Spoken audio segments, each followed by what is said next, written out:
Hello, and welcome to the University of Toronto Joint Centre for Bioethics 2025-26 Bioethics Seminar Series. This is a special year for us in 2026 as the Joint Centre for Bioethics celebrates its 30th anniversary. My name is Jennifer Gibson. I'm the Director of the Joint Centre for Bioethics. The JCB Bioethics Seminar Series provides a forum for exploring bioethical issues in contemporary health systems and settings.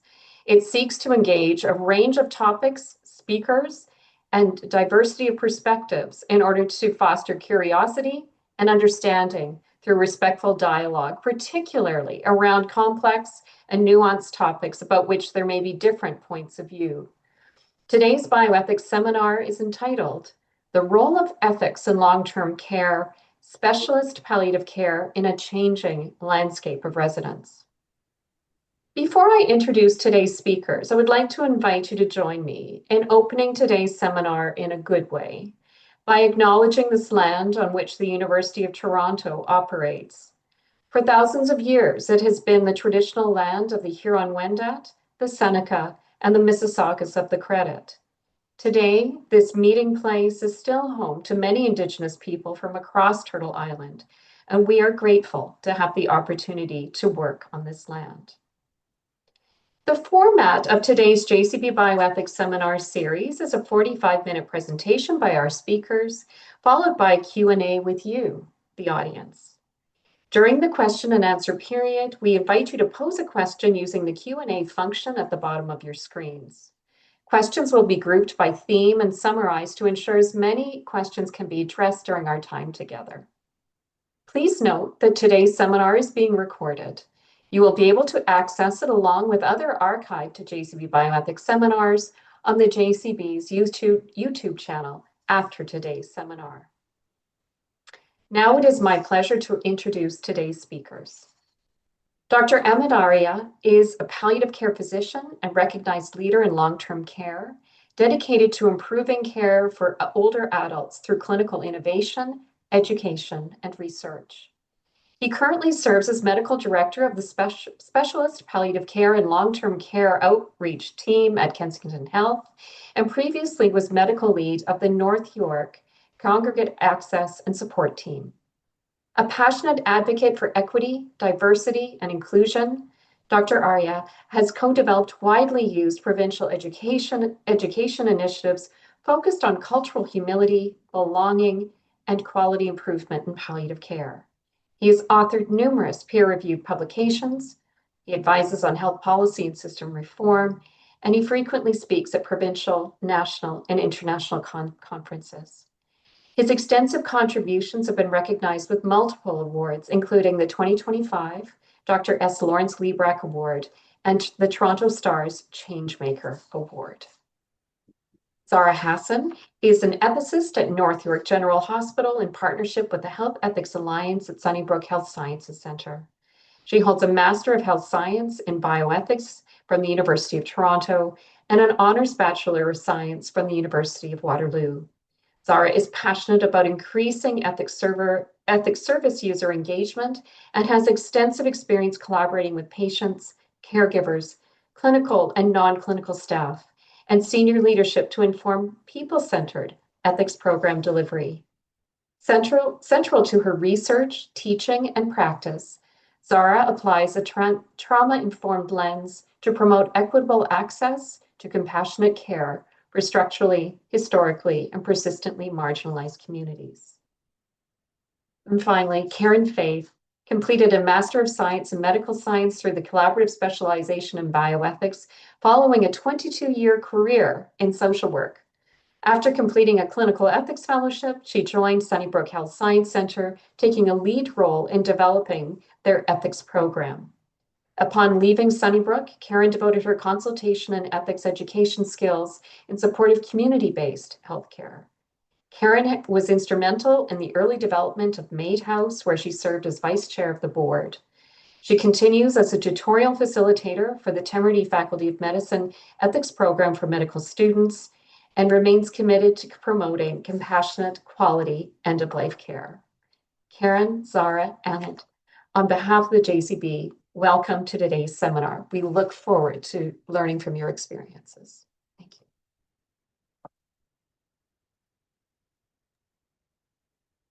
Thank you so much, Dr. Gibson, for that very warm welcome.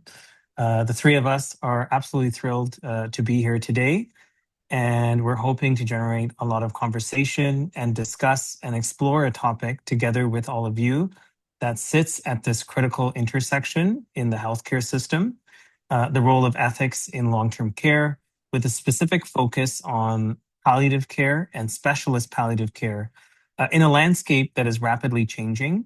And this landscape and this changing landscape have led us to this discussion and also thinking about new models for collaboration. Really, the impetus for today's presentation, just so everyone is aware, it comes from our work together and our shared clinical and ethics consultation experience. We've really found that some of the most complex situations in long-term care, the situations which are generating the greatest moral distress for staff, families, and residents, are actually those where palliative care consultation and ethics consultation can work very closely together to support our colleagues in long-term care. And we're going to use a case-based approach today to ground our discussion in the realities of long-term care. And we hope to generate a rich conversation with all of you about where to go from here. Next slide. Thank you. Thank you so much, Zara. So you can see our disclosures up on the screen in front of you. Erin and Zara don't have any conflicts of interest to disclose. So you're all aware, I receive a stipend for my leadership role at Kensington Health. And I also receive stipends for content development work with Palliative Canada, which is a not-for-profit organization funded by Health Canada that supports education in primary palliative care. And I also work very closely with an organization called the Ontario Centres for Learning, Research and Innovation, or CLRI, in long-term care, which supports EDI work in long-term care, amongst many other endeavors. So just wanted to start with our disclosures. Next slide. Thank you. So we're going to speak about three different learning objectives through today's talk, and I want to take a moment to just contextualize these objectives. Firstly, we're going to speak about the ethical challenges that arise, or they may commonly arise within the long-term care setting. And just so you're all aware, long-term care is an incredibly complex place. So this, today's presentation is meant to be an introduction to this space and this discussion, rather than being able to cover all of the possible ethical challenges. But I will say that long-term care is also a specialized healthcare setting. And the challenges that we have encountered, whether palliative care or ethical, are working together, are very different compared to those often encountered in acute care or home care settings. And in long-term care, it's often shaped by situations where people do have long-standing relationships with residents and family caregivers. There may be situations around fluctuating capacity, involvement of substitute decision makers, and the ability to participate in advanced care planning may be a little bit different. So once again, a unique healthcare setting, which requires its own specialized skill and knowledge. Secondly, we're going to speak about the role of palliative care consultation in long-term care, and why that is very, very important, and how the involvement of palliative care consultation teams is slowly increasing. Thirdly, and this is where we hope to kind of have the majority of our discussion and also hear from you, we are going to identify opportunities for collaboration between ethics and palliative care, once again, through specific cases that we will share. And we will share different perspectives throughout today's talk. So the resident's perspective, the family's perspective, the care team's perspective, and so on and so forth. And I will pass it off to my colleague, Karen.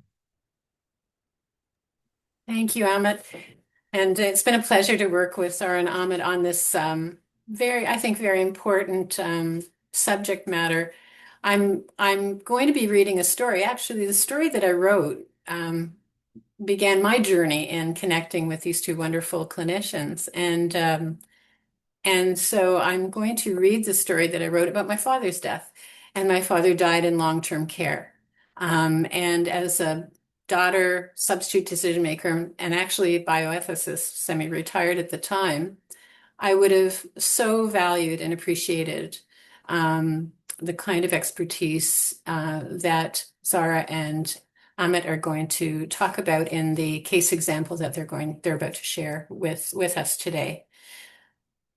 This story was written after my father's death in 2012. I think it's still quite relevant. And in the story, I contrast my experience as substitute decision maker for my dying father, and the experience of being at the bedside when my granddaughter was born. So that is in the story. I entitled it Embracing Twilight and Dawn. In the final year of his life, my father lived in a long-term care facility. Old photos and hand-drawn artwork from great-grandkids were taped to the window in his room. Little mementos from family holidays appeared on tables and shelves. Our children and grandchildren knew where to find a basket of toys, as well as the chocolates meant for guests. He had stories and memories to share with us. That is, those memories still available to him. During visits, I was neither willing nor prepared to accept that these days would be in fact my last with him. I often found him in his room, CNN blasting news with the volume turned loud enough to reach weak ears. On one such visit, he woke from a light sleep. With a furrowed brow, he waved dismissively at the screen. "Such bad news," he said. Concluding that CNN was no solve for him, I switched the channel. While watching a movie better suited to the moment, we caught up on the day. A short time later, his health declined rapidly. Since before I could remember, I had felt it was my job to look after him. Many years earlier, before her death, my mother reminded me of this duty. To witness Dad's suffering in this rapid decline was almost unbearable. My call to the floor nurse for assistance was met at first with compassionate concern, and later with a hurried apology that despite her wish to assist us, she had to deliver medications to floor residents. My father's wishes had been very clear and consistent. After a long life, he wished only to be kept out of pain, to have his family around him. He wanted to be free to die without medical devices or heroic measures. Given his current and serious state of health, his doctor explained to us that our father would have to be moved to an acute care area where medical staff would provide timely and needed comfort measures. We arrived at a large care ward with many patients. Each bed was separated by white cotton curtains. By this time, the seizures had diminished, and fever kept him docile and sleepy. 2 nurses fitted Dad into a beige cotton sling attached to a mechanical hoist. I saw how frail he had become as the hoist lifted him and then suddenly malfunctioned. My father hovered above the bed, his knees bent against his chest, his swaddled body rocking slowly in a circle, making him appear more object than person. The nurses nervously scrambled down to get him down onto the bed. He briefly roused from a feverish sleep with a pleading stare as if to say, "Enough." He flinched as the white curtains were drawn with the sound of metal hooks on a metal rod. And then suddenly we found ourselves shrouded and alone. Sitting with my father in this small curtained space, I recalled the setting in which our granddaughter had been born months earlier. The birthing room was welcoming, filled with light and comfort. There were midwives, physicians, and nurses who exuded skill and compassion. Upon reflection, I wished that the dying were given the dignity, respect, and reverence I witnessed through the birth of our granddaughter. Despite such thoughts, I hold on to the moment of my father's death as a profound lesson, a gift of reverence for the end of life and for the journey of the soul. That night in which my father died, he told us about the angels that were with him. He spoke in a weak but surprisingly delighted voice about being greeted by my mother and his best friend. He talked about the angels, one on each shoulder, who attempted to guide him upward, but as he explained to us, he kept falling back to earth. "Go with your angels, Dad. I know where they will take you," I told him. The isolation in these somber surroundings could not diminish the beauty of his words, nor the radiance we saw in his eyes. He died gently that night after a final breath was drawn and completed. I kissed his forehead and held the hand of what once was my father. I opened the curtain that marked the space and walked away. I nodded to the young nurse seated at the nursing desk. I did not recognize her. She nodded back with a feigned indifference. I reasoned that her detachment was a shield against the daily losses she must encounter in this place. Leaving the building, I stepped outside holding my husband's hand. Both of us were silent in the early sun that was greeting us brilliantly. I realized in that moment that beginning today, I was no one's daughter.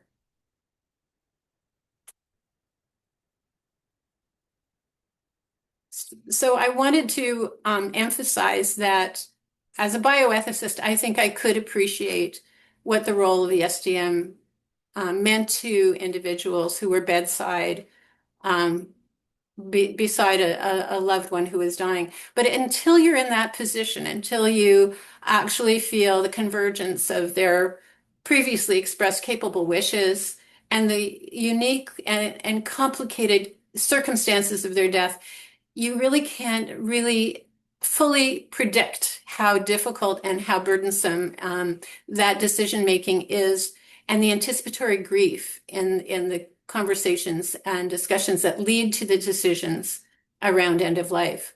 So with that, I'm going to hand over the presentation to my wonderful colleagues. Yeah, thank you so much, Karen. I think it's stories like yours and your experiences with your father that really remind us, about the importance of the work that we're doing and the importance of today's conversation. And it also tells us that we're working in a healthcare system which sadly has some limits and also needs more support with respect to care for older adults and providing a palliative approach to care. So today, we're also going to speak about the case of Ms. Chung. And of course, this is not a real case, but a composite of the cases that, where we've drawn elements from multiple real clinical encounters that reflects one example of the situations that we've navigated in long-term care. So Ms. Chung is a 97-year-old lady who lives with advanced dementia and frailty. She's lived in long-term care for several years, and because of her advanced dementia, she's no longer able to participate in her own treatment decisions. She does not have a power of attorney for personal care, but the responsibilities for substitute decision making is shared amongst her three children, and there are multiple layers of complexity with respect to some of the decisions. As you can see on the slides on the slide in front of you, she currently is designated as full code.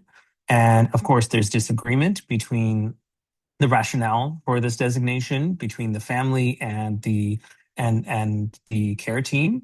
And of course, the care team has had multiple conversations with the family over several years, actually, around the futility of CPR and how it would not align with what they are recommending, which is really a comfort-focused approach to care. Secondly, there are some disagreements beneath the surface around, her code status between the children. And we know that that's also not uncommon as well, where families may hold divergent views around, what to do in specific situations and how to approach different situations. And I think thirdly, probably the most important factor is that through these discussions, there's been an erosion of trust between the family and the care team in the long-term care home. And we know that communication is centered in building relationships and developing trust. And that makes, advanced care planning conversations such as this or code status conversations considerably more difficult. Next slide.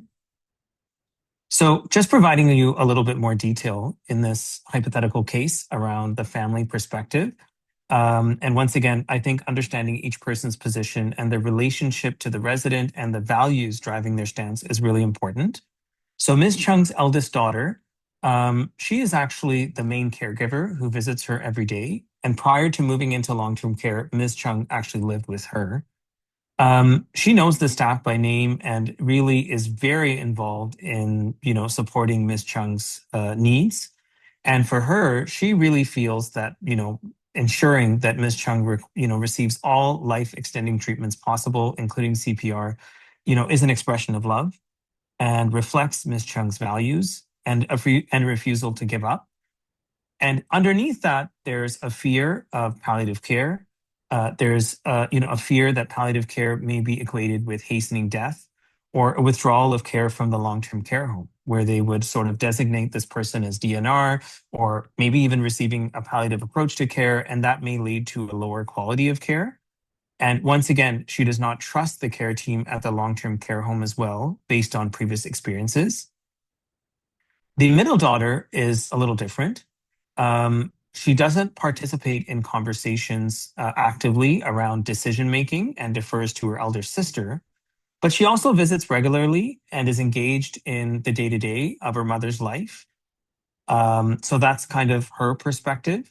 But I will just highlight that sometimes her silence is something to be noted and is significant, and it does not necessarily mean agreement all the time. And the youngest son has a different perspective, which has been shaped by some of his experiences where he was present during his mother's last hospitalization and what he had witnessed at that time, which he found very distressing. So he has unfortunately withdrawn a little bit from visiting his mother on a regular basis and has been experiencing some moral distress and guilt. And then once again, finally, the long-term care home is finding itself in a difficult position. They truly believe that a palliative approach would best serve Mrs. Chung's care, and they feel that that's really the best option. And they would actually like her to be designated as quote unquote palliative because they see that as equivalent to comfort measures. However, they're struggling to develop rapport with the family, specifically the eldest daughter. And they're also worried at the same time about safety and risk, where if they don't maintain the full code status and if they don't follow through with CPR, they're worried that there would be a complaint or an investigation into the care that they have offered. So what we see in this case is not unusual. And after this, we're going to turn our attention and talk a little bit about palliative care, just to ground us. And then I'll hand it over to my colleague, Zara, to talk about ethics. So very briefly, just to bring us all together and make sure we're on the same page, we'll talk a little bit about what palliative care is. And you can see some key points on the slide in front of you. Palliative care is an approach to care which aims to improve or maintain quality of life for those who are living with serious illness. It is not limited to end-of-life care, and it should ideally not be initiated only at the end-of-life phase, but rather should be integrated into people's care earlier on at the point of diagnosis, starting with the point of advanced care planning. Palliative care is not mutually exclusive from life-extending care or being in the hospital or any area of the healthcare system, but rather it can be provided alongside treatments to control diseases or treatments to reverse complications of diseases as well. Palliative care is disease agnostic. As my colleague and mentor who's attending today's talk, Dr. Sandy Buckman, would say. So we don't really see people based on whether they have cancer or non-cancer. We can see people with any type of illness or disability or decline. Palliative care is a holistic approach to care where we are not focused on one organ or one disease, but rather we look at the whole person and also their family caregiving unit and the community that they are a part of. So we look at physical, psychological, social, and spiritual domains of suffering as well. Furthermore, palliative care is not just provided by any one interprofessional care team member or anyone or only in one sector, but rather it's applicable in multiple sectors of the healthcare system and is provided best by interprofessional teams where people work to their full scope and share their expertise. And you'll see at the bottom, this is like an applicable line for today's talk. Often you might see palliative care being referred to also as supportive and palliative care, or even just supportive care. And the reason for that is that palliative care itself has an association with end-of-life care, whereas our actual practice does not just reflect end-of-life care. And to give you an example, I actually work across 10 long-term care homes in the GTA at this time, providing palliative care consultation services. And a very small minority of the residents that I see are at end of life. So the vast majority of residents that I am supporting through referral have months or even years of life left. Next slide. All right, so why do we need to talk about this with respect to long-term care? Well, the data is very compelling, and I'll just start by sharing that the profile of residents who are moving into long-term care has changed dramatically over the last decade or even several decades. So people are sicker, they are older, they're on more medications, they're more likely to require extensive physical assistance because they have increasing levels of disability.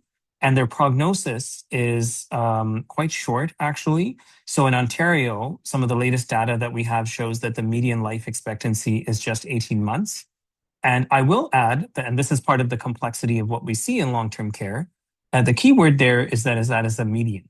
So there are residents who move into long-term care who actually will be sort of on a day-to-day basis, not have any major decline or changes for years, and will be, sort of in this sort of stable phase. And then there are other residents who move into long-term care and who are in a state of rapid decline and may pass away even weeks after moving in as well. And that is part of the uncertainty of what happens when people move into long-term care. So that is part of the challenge. Now, what are some of the opportunities for improvement and what does some of the data tell us? So I'll share with you that from CIHI, we know that 19% of all long-term care residents, so about 1 in 5, were recorded as having received palliative care in the last year of life. So the context here is that really for everyone living in long-term care, we would expect that they would receive a palliative approach to care, but clearly that's not the case when it's only 1 in 5. So there's some room to move in the system. And I will add that this data is from the latest CIHI report on palliative care. And 5 years ago, the previous CIHI report showed that it was just 6%. So there is some improvement moving from 6% to 19%, but we have, a long ways to go. As it says on the slide in front of you, about 1 in 5 long-term care residents dies in acute care, which once again, reflects a possibility of improvement with respect to end-of-life care and how we can support more residents to receive end-of-life care in long-term care. And further to that, we know that, given the impact of palliative care is much broader than end-of-life care, by supporting long-term care homes with these additional supports, we could also empower them to reduce their transfer rate overall, not just at the end of life. And then the third opportunity, which I will highlight here, is that given that about 90% of people who live in long-term care have have cognitive impairment, and the number one life-limiting illness that leads to an admission in a long-term care home is dementia, we often see that symptoms, such as pain, for example, are suboptimally managed. And the reason for that is because pain is more challenging to assess and manage for someone who cannot communicate with you verbally, right? So there is a different skill and a different expertise which is required to assess people who are living with dementia and assess their symptoms and suffering. I will add that they do communicate. So people with dementia definitely will communicate their needs and can communicate their suffering, but the way that they would communicate that will be different. Slide. Okay, so very quickly, what are some barriers in terms of access to palliative care in long-term care? Of course, the barriers are multi-layered and exist at the individual, at the organizational, and systemic levels as well. So I'll share with you, in long-term care homes, it is not standard of care to have access to palliative care expertise. So this even goes beyond access to palliative care specialists, which is still relatively uncommon across Ontario and across Canada. But this extends to, attending physicians. It extends to other interprofessional team members, such as nursing and social work, and so on and so forth. So unfortunately, many staff just don't have the specialized training when it comes to providing comprehensive palliative care. And that's a challenge. We know that long-term care is a setting where there's significant turnover of staff and workplace shortages. Although I will add that the Ontario government has invested to improve some of the staffing shortages in long-term care. But just to give you an idea of what I generally see, when I'm in long-term care, I often see that there is one nurse looking after perhaps 25 residents in the daytime, and this ratio will drop down to maybe 1 in 50. And I'm giving you just an average based on my anecdotal experience. But with that, you can see that there's, they're very stretched. And they're dealing with multiple challenges in a very complex population. In terms of physician availability, physicians often visit long-term care once a week, often for a half day. So that's usually the standard that I see. Some long-term care homes have attending nurse practitioners and others don't. But the level of expertise that all of these professionals have is also quite variable as well. Furthermore, and further to that, there are and continue to remain ongoing misconceptions around what palliative care actually is, where palliative care is associated with giving up, or it's associated with only being comfortable and not providing any life-extending measures, and or only being relegated to the end of life. And that's definitely a misconception that we are working on, and we are seeing some improvement across some long-term care homes. Now, in such a busy and stretched system, I will also add that even though people are definitely ready to learn about palliative care on the front lines in long-term care, they often don't have the time, or they don't have someone to come and support them with that training and that additional experience. So once again, multiple systemic factors which have led to, I would argue an opportunity for us to work together to improve how we deliver palliative care in long-term care.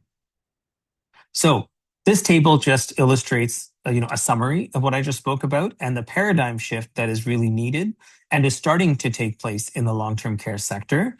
So as you can see in the first row, the current state in terms of what we often see, not always, but what we often see is really that palliative care is focused on end-of-life care, right? But where we want to move is the early integrated approach to palliative care, where there is a palliative approach to care integrated not just into moving into long-term care, but ideally prior to prior to when a person moves into long-term care.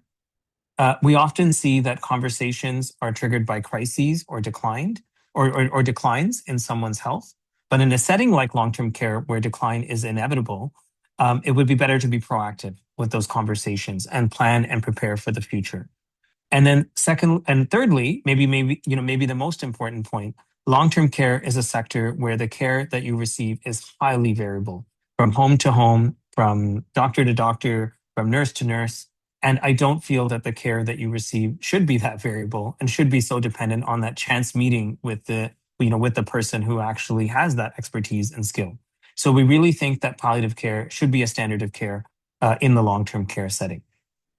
Okay, so moving on, some of the work that I continue to lead and have led in the past is related to providing palliative care consultation expertise in long-term care.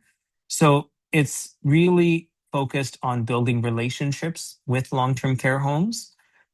Given that long-term care homes, and you can see this from the data, they do provide some level of palliative care, especially end-of-life care. We don't see everyone in the long-term care homes, but rather our focus is on supporting long-term care homes with more complex situations. The service that I've developed and the consult team that I've developed sees people by referral only. We also promote capacity building, and I'll share with you in North York, where I work, we have received funding from Ontario Health for clinical coaches who support long-term care homes and they've actually supported long-term care homes with educational endeavors. And some of this is around teamwork, and capacity building also starts from the front line. So when I go in and do consults, or my team members go in and do consults, we meet with the staff, we debrief with them, we talk about when we learn from them what their concerns are, where they are seeing the need. And then we work with them to develop a care plan that integrates palliative care that works best for everyone. And that is part of the educational process for them. So yeah, once again, we focus on complex situations. And this slide represents key findings from a study, which I led the publication of in BMC Palliative Care, that examined outcomes associated with the palliative care consultation team operating at Kensington Gardens Long-Term Care Home. That has direct relevance for our discussion today. And as you can see on the slide in front of you, most residents, or a significant proportion of residents, were referred 3 months prior to death. And as I mentioned, very few of the residents were seen at end of life. So only 3 out of 87 were referred for end of life care. A significant proportion of residents experienced a de-escalation in their advanced care plan or in their code status after meeting with a palliative care specialist just once. So as you can see, 76.5% of residents who were designated as full code were agreeable to a do not resuscitate order, or there was consensus to document a do not resuscitate order. And for residents who were seen by a palliative care consultant, the hospitalization rate dropped significantly to 1 per 1,000 resident years, which is essentially 0, to be very honest with you. So as you can see, palliative care consultation has significant impacts and benefits for residents, family caregivers, staff, and the healthcare system as well. Okay, so just a little bit of quick detail on some of the domains in terms of how palliative care can assist and improve quality of care and quality of end-of-life care. We talked a little bit about the challenges of identifying symptoms, sometimes for residents with dementia. So we talked about pain and how that can be challenging. Another challenge is restlessness and agitation. So residents who have what we call responsive behaviors. Sometimes, in fact, I would argue often a palliative approach to care is not integrated into the care of those residents. We know, and we know that family caregivers in long-term care, provide a significant proportion of the care that is occurring and advocacy for their loved ones. So we also support the family caregivers with challenging decisions and also provide psychosocial and spiritual support. We talked a little bit about benefits for the healthcare system. We're definitely layering on more palliative care supports in some of these high risk, high complexity conversations can help to reduce unnecessary transfers to the emergency department. And then finally, this can also help to support the staff in long-term care. And I'll share with you, in spite of the system being so stretched, and in spite of the gaps that I've talked about, almost all of the staff that I've worked with go above and beyond to support the residents that they care for, as well as the families that they support as well. All right, and I'll hand it off to my colleague, Zara. Perfect. Thank you, Emmett. So when we talk about how ethics shows up in this context, within the environment of long-term care, we're really bringing together this intersection of health and home, which, as Emmett's kind of outlined, really varies from person to person in terms of interpretation. So when we talk about an acute care setting that might be more time limited and clearly defined, we're able to better focus on some of the immediate clinical concerns, focus on stabilization, while still considering some of those necessary social determinants of health to ensure that someone's set up to thrive post-discharge. But in long-term care, the environment itself really ends up influencing how we navigate the social determinants of health. And so when we think about activities that bring people joy, whether that's, socialization, relationships, hobbies, they all operate within this purview and the parameters of long-term care, which is, as we know, a governed and regulated healthcare environment. Sorry about that. Okay. And so really, I think one of the key things that we'll highlight we haven't already is just the dynamic and enduring relationships that happen for staff working in long-term care between residents, between their loved ones. And so staff, as we've kind of talked about, really need a strong toolkit to navigate some of these complex family dynamics and conflict resolution so that they're able to approach goals of care conversations in a way that helps build trust, therapeutic rapport, but also helps set some of those healthy boundaries. And because long-term care is playing multiple roles in terms of an environment, it also, increases the likelihood of conflicting values on the sole premise that there are more factors to balance. And part of that might also be attributed to some of the specific needs of this population and the fact that many of the residents of care are incapable of making their own care decisions due to some form of a cognitive impairment. And so the boundaries and how we define the difference between consent and assent can get quite blurry. And when we couple this nuance of the environment with a lot of the unprecedented demands on our healthcare system, like we saw during COVID, we see this kind of top-down approach and impact from systems level decision-making, policy changes, changes to funding, and the inevitable downstream effect that has on institutional level decision-making. And so now, even years later, what we see at the surface as a clinical ethics issue is often really tied to these broader and more deeply rooted structural challenges that unfortunately fall outside the control of the care team, but is something that they see on the day-to-day and need some support in managing. And so with that context in mind, here we've kind of highlighted a few ethical considerations reflecting really back onto that case of Miss Chung as a prime example of what we see in our day-to-day. So with respect to this idea of trust, we know that dissenting opinions between equal ranking SDMs can leave the care team with challenges developing strong rapport and difficulty in fostering that sense of trustworthiness. And so if we recall, there was the eldest daughter who spoke about this sense of duty or responsibility to do everything possible and a middle daughter who was deferring a lot of decision making to their older sibling or the eldest daughter. And so when we think about ways to help build that trust, we often turn to education and capacity building to really help staff, but also help the family members who are involved in resident care to understand what palliative care means to them in theory, in practice, but also practically for them. So really dispelling a lot of those misconceptions that Amit was talking about. One of the other pieces we'll highlight is just the importance of taking a culturally sensitive and trauma-informed approach. So in some cultures, caretaking obligations either formally or informally fall upon the eldest child. Sometimes there's also that conflation of palliative care and hastening of death. And for some folks who've had negative experiences supporting loved ones in the past with their end-of-life care journeys, they might have residual trauma about that might have gone unaddressed just because there's this broader sociocultural norm of avoiding explicitly talking about death and dying. And so irrespective of the capacity of a resident themselves, this approach to shared decision-making with family is really rooted in principles of relational autonomy. And that can influence trust between the resident themselves and the team. So even if Ms. Chung in this situation can't provide consent for treatment, she may be more voluntarily willing to provide assent for different interventions, especially if she feels that sense of trust really developed by proxy between Ms. Chung and her children, and then the children and the team. And so when we further unpack that idea of relational autonomy, it seems like each of the children have a different type of engagement in her care. And so again, this eldest daughter appears to be the primary daily caregiver, and there's lots of reference to how frequently folks visit.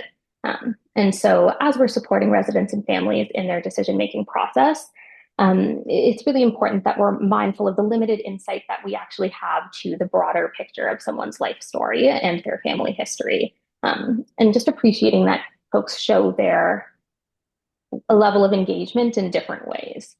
So it can be quite challenging to identify what values the resident themselves might place on these different types of engagement, whether that's frequency of visits or other forms of support that the team just might not see, whether that's psychologically, emotionally, financially, or otherwise.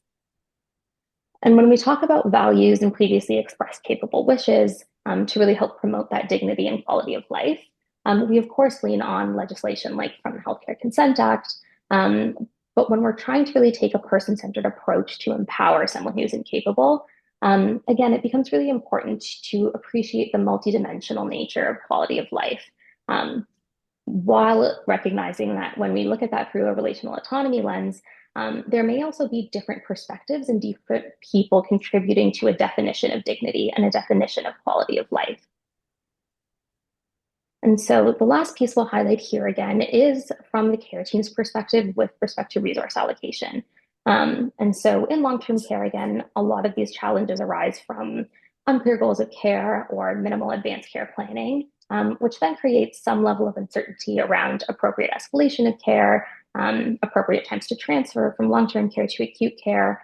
And it raises these concerns about how the long-term care home can approach balancing these really real tensions about resource constraints against what the residents' values, wishes, and beliefs are, and how they'd want that to define their best interests and quality of life.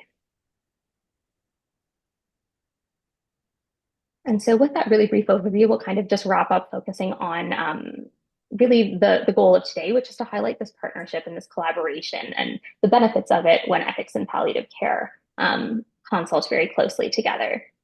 And so with this diagram here, we're really hoping to illustrate that almost intrinsic relationship between ethics and palliative care and the synergy that's created specifically in the context of a long-term care environment. Thinking about how these relationships in theory really encourage a natural, integrated, and collaborative approach to practice. So we've already discussed a lot of these ideas in detail in terms of trust and fairness and perspective. But really, when we put it all together and we think about the philosophical underpinnings of palliative care, which emphasizes taking a holistic approach to balancing harms and benefits, we can draw a lot of similarities to the nature of clinical ethics consultation itself, right? Where we're really focused on centering decision-making around the affected people, encouraging clear identification of goals of care, and how that aligns with someone's values, thinking about the different facets of quality of life that are meaningful to them, and really going beyond purely physical and clinical facts, but extending to factors like social identity and psychospiritual well-being. And similarly, really thinking about how, with respect to the environment of long-term care, how we're defining long-term and how that impacts the trajectory someone may want. Thinking about, factors related to their clinical condition, their impacts on socialization, lifestyle changes, and again, how that makes this the best possible place for them to be with the situation that they're in.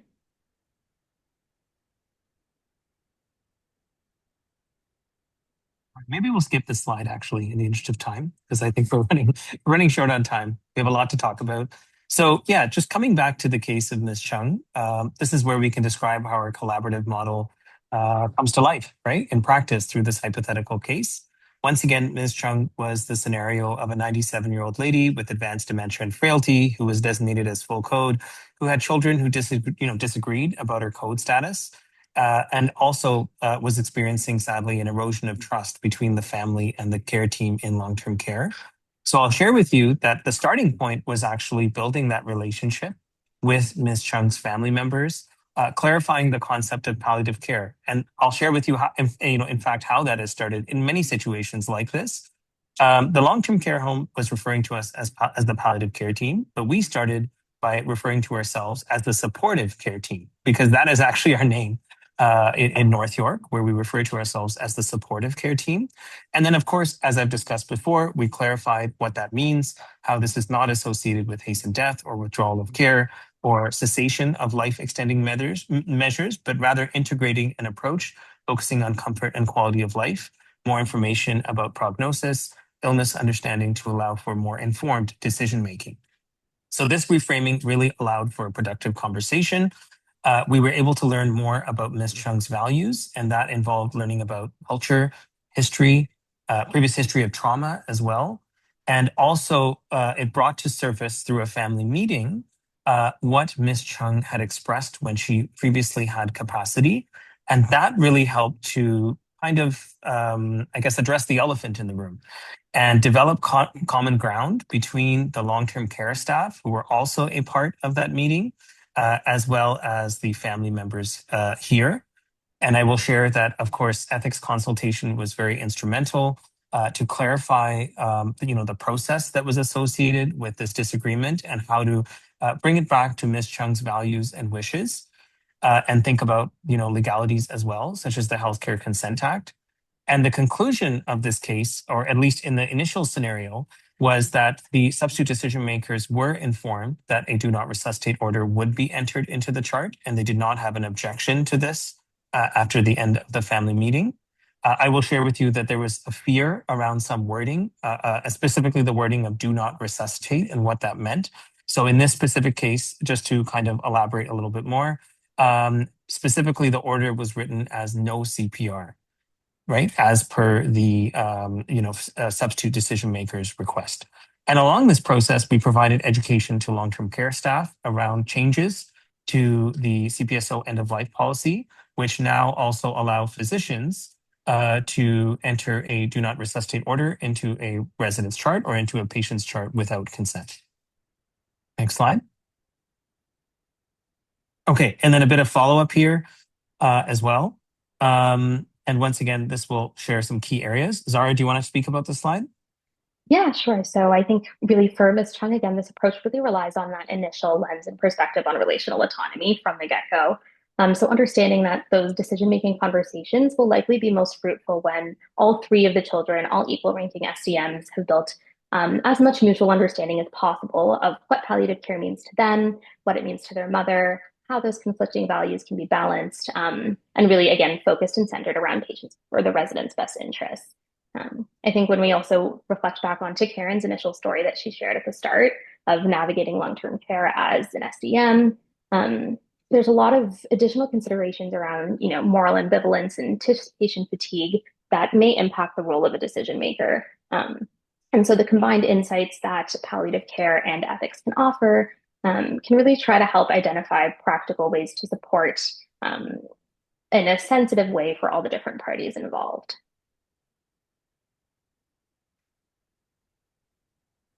And so as consultants in long-term care, I think we're also, quite well positioned to really help be a way to bridge that gap between a resident and their family's wishes with care recommendations that come from staff.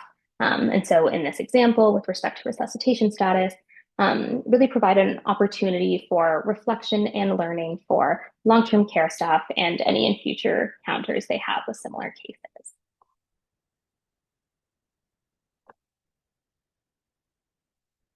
And so I think just again, very, very briefly to wrap up, today I think we really tried to center conversation around the importance of perspectives and relationship building of everybody involved, right? From family, SDMs, the resident, care team, consulting care team, and really how we can all work together to really focus on values-based, evidence-informed practice that highlights the intersection of palliative care and clinical ethics.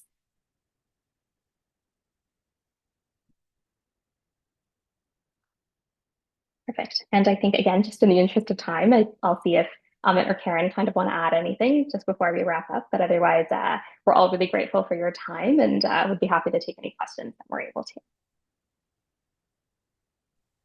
If I could just add one piece, and from my experience in being a bioethicist and then being a substitute decision maker, now getting older myself, that in acute care you have a snapshot opportunity with patient and family. In long-term care you have the window. And what I learned from Amit and Zara is that you have the opportunity for crucial conversations. One thing is to have the advanced care plan in place, and to expect that you understand who the substitute decision maker is.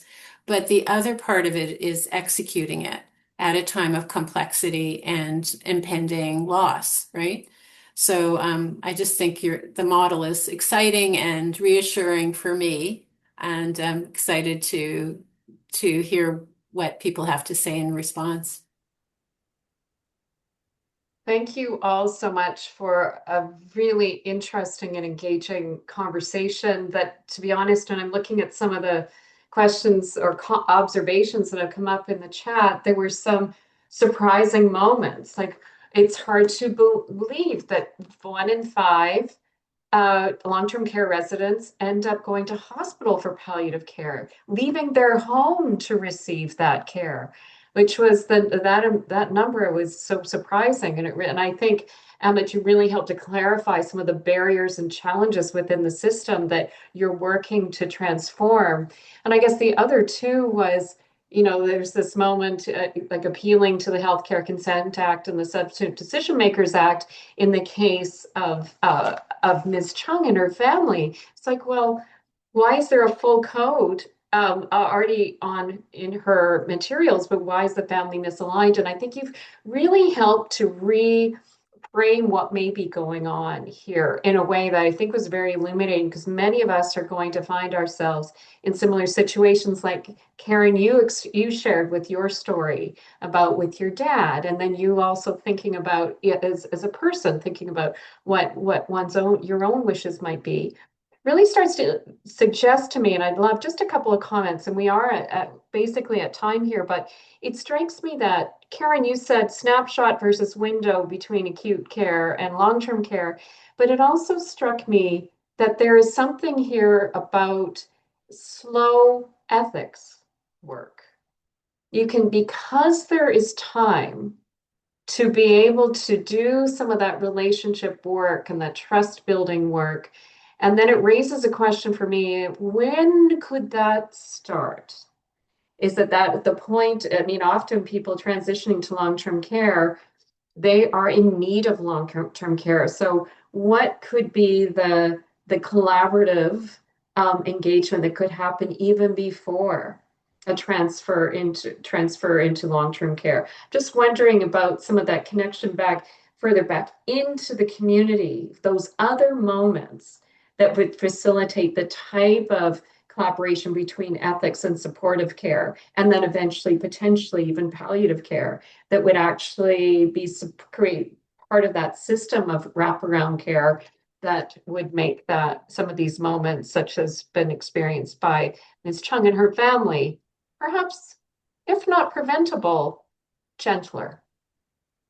So I don't know, Zara or Emmett, if you have any just sort of short reflections back on sort of that space that you are unfolding for us today. For sure, yeah. And I think, Jen, what you were really just speaking to was the continuum of care, really. And so I think as a practicing healthcare ethicist, I think my most favorite part is being able to work through all those levels of the continuum of care. And so when we have this very focused issue of is it appropriate to transfer from long-term care to acute care when, resuscitation might not be in the patient's best interest, it's really interesting to see how those issues play out from the patients or the residents' first encounter with the care system, right? So if someone's first initial pathway to entry is through acute care, and then they end up in long-term care, they have challenges establishing what those goals of care might be while they're there. There is, like Amit referred to, a crisis or a more reactive event that happens, and they end up back in emerge. What does that look like? And it's helpful from the ethicist perspective because I get a lot of insight from staff on both sides. And it gives me a lot of really great opportunities to facilitate education and kind of bring in those perspectives so that everyone's able to see the full picture. Mm-hmm. And or if I Karen, any can, last reflections from you both? yeah, if I can just quickly add to what Zara mentioned, as like I guess the palliative care consultant working in these scenarios, what is really helpful is starting early with those conversations rather than waiting for the crisis, and I cannot emphasize that enough. And more importantly, developing trust. So we know that care is a relationship. And without that relationship, it is very hard to have these challenging conversations. I think that's very important. And I'll also share that trust is not just important, between a healthcare worker and a resident in long-term care and their family, but I think that trust also needs to be established between sectors. And while that's maybe a topic for a different discussion, I'm bringing that up because we're talking about hospital long-term care transitions. And just being very open, not a lot of my hospital colleagues really understand what's happening in long-term care. And they are once again doing very well, given the cards that they've been dealt. And with some extra support, as we've outlined today, with ethics support, which I truly believe should be available in all long-term care homes, ideally available for family meetings, even to attend clinically. So I know we're not there yet. So this is just pie in the sky type of thinking, and palliative care support. I think long-term care homes can do an amazing job of looking after residents through to the end of life. Thank you, Emma. And just to pick up on that, who's the partner in the care within the system? There are a number of suggestions of other professions that would be party to that excellent work, which would be the role of the social workers, which might be part of that care team already. It could be even within the community. There may be individuals or we are seeing emerging this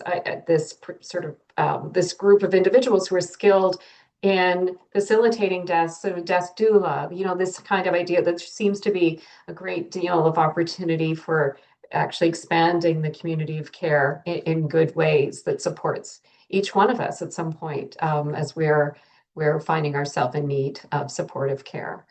Karen, any last comments from you? And then we will need to bring today's session to a close. Just a quick mention about trauma. And I think that we underestimate the trauma that teams feel when they see a difficult family, over the horizon. And I think that the model that Zara and Amit have created is a consultative model in which some of that trauma could be dispelled, some of the moral distress can be reduced, and helping the team develop a more nuanced understanding of this patient and this family, and the history that they bring into the situation in long-term care. So I'm just very excited that it's happening, and I'm delighted that we were able to present this today. Well, with that, I will extend thanks on behalf of all of us for your contributions today in the seminar, and also for your leadership in this area. I mean, this has been very energizing, to be honest, just to see some of this work happening. So thank you so much for that. If anybody online joining us today would be interested to stay up to date on the JCB's bioethics seminars, please feel free to drop us an email at jcb.info@utoronto.ca. We'll be happy to add you to our bi-weekly JCB Bioethics Events Digest so you can stay in touch. And maybe, Amit, maybe in the future, we'll get that conversation happening with long-term care and hospitals in this space as well. Collaborative specialization in bioethics students. If you're enrolled in the CSB interdisciplinary seminar course, please remember to keep track of your attendance. And then, but otherwise, Karen, Zara, Amit, on behalf of all of us, thank you very much for today's seminar. Thank you.